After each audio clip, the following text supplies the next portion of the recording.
ఈరోజు దేవుని వాగ్దానము.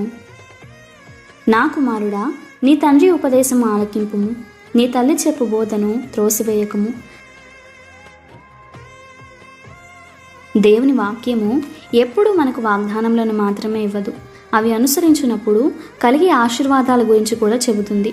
బైబిల్లో తండ్రి అనేది కేవలం భౌతిక తండ్రి మాత్రమే కాదు, అది మన పరలోకపు తండ్రి అయిన దేవునికి ప్రతీకగా ఉంది. తండ్రి ఇచ్చే ఉపదేశము అనుభవంతో, ప్రేమతో, జ్ఞానంతో నిండినది. పరలోక తండ్రి మనకు తన వాక్యములో ఇచ్చిన ఆజ్ఞలు, ఆత్మీయ సలహాలు, నీతిమంతమైన మార్గాలు అన్నీ మనకు మేలు చేసేవిగా ఉంటాయి. తల్లి బోధన ప్రేమతో కూడిన మార్గదర్శకత్వము.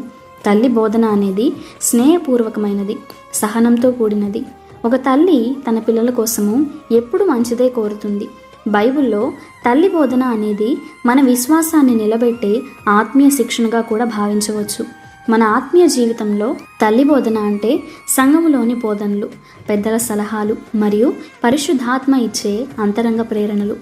ఆలకించుము అనేది కేవలం వినడం మాత్రమే కాదు, ఆ మాటలను మన హృదయంలో ఉంచి ఆచరణలో పెట్టడము. దేవుడు చెబుతూ ఉన్నాడు, నీవు వినువాడవైతే నేను నీకు జ్ఞానం ఇస్తాను. విడువకము అంటే మనము పరిస్థితులు ఎలా ఉన్నా ఆ బోధను వదలకపోవడం.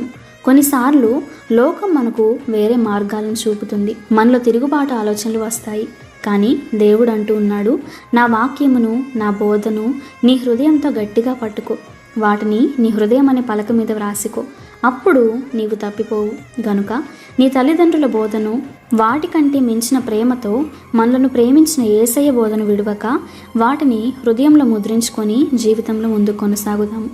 ప్రార్థన. దేవా, నీ వాగ్దానములకై నీకు వందనాలు. అయ్యా, నీవు మా తండ్రిగా, మా తల్లిగా బోధన చేసి మమ్మల్ని సరైన మార్గంలో ఇంతవరకు నడిపించుతున్నందుకు నీకు వేలాదిగా కోట్లాది కృతజ్ఞతాస్తుతులు చెల్లిస్తూ ఉన్నాము.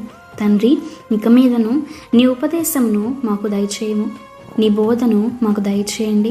ఆలకించే మనస్సును త్రోసివేయకుండా మా హృదయంలో వాటిని భద్రపరుచుకునే మనస్సును మాకు ఇమ్మని యేసు నామమున ప్రార్థిస్తూ ఉన్నాము తండ్రి. ఆమేన్.